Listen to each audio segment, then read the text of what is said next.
How you doing, guys? Tom again. I just want to show you the button-ups that we've been working on for a couple of months now. They were the first ones that we've done with our new Indonesian factory. We're super stoked how they turned out. They've been selling super well. And if you want to check them out, I'll leave them in the description so you can have a look at them. But today I want to talk about my first experience with dealing with international manufacturing and how I lost $1,000 just from pure naivety being a high school kid. So when I first started looking into manufacturing clothes, I was looking through skate mags and I was seeing local brands, local Australian brands. You know, they had ads out in these skate mags and I thought, this is what I want to do. This is exactly what I want to do. It's punk rock, heaps of skulls, all that sort of stuff all over it. And I was just all about it. So I logged onto their websites, and this was before MySpace and this was before Facebook and all that sort of thing. I would log onto their websites and I would see that they were getting shipments from overseas. So they were getting shipments rock up in shipping containers and they were just opening them up and then had heaps of boxes there. And I thought, that must just how it is. You know, that's how clothing companies do this sort of stuff. So me growing up in a small outback town, I didn't have access to local screen printers, local embroiders, and me being 17, I thought this is just how you do it. You know, you order from overseas and products just rock up in a shipping container. So I started looking more into these brands and all that sort of thing, working out, okay, cool, yeah, they do export from overseas and then they just get massive shipping containers.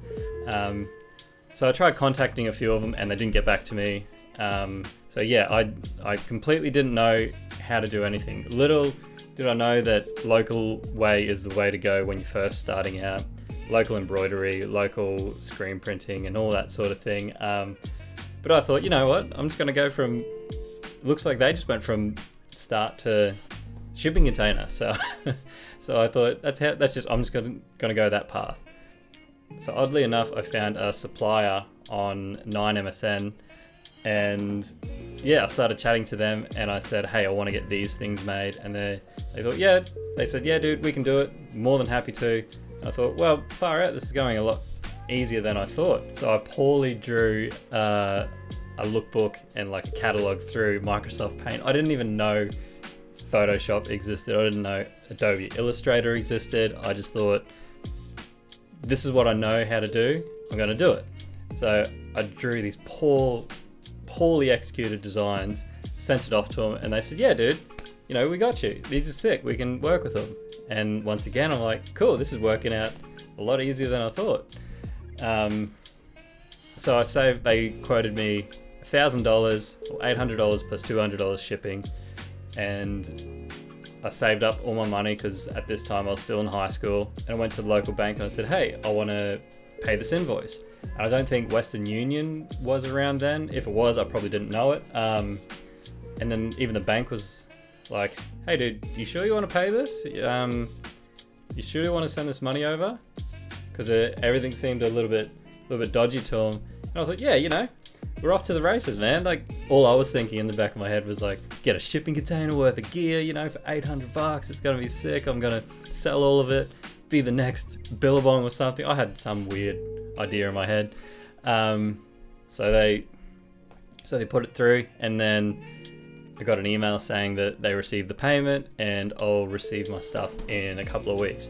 So the weeks dragged by, like, all I could think about, I was just getting so pumped on the idea of receiving all these products. Like, yeah, dude, like embroidered hats, you know, it's gonna be so sick.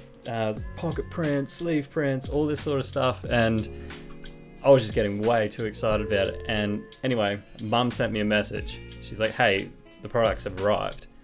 So I ran home from school, opened the box. I think there was 2 or 3 boxes. Opened the boxes and it was counterfeit Abercrombie and Fitch women's gear. I remember I was just, you know, mum and my brother were laughing at me quite a fair bit just because how inconvenient it was. I know they weren't laughing at me because you know, they were making fun of me, but just how inconvenient the situation was.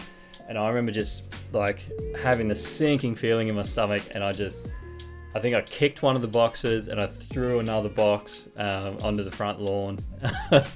And yeah, it just put me in a bad mood would have to been a week.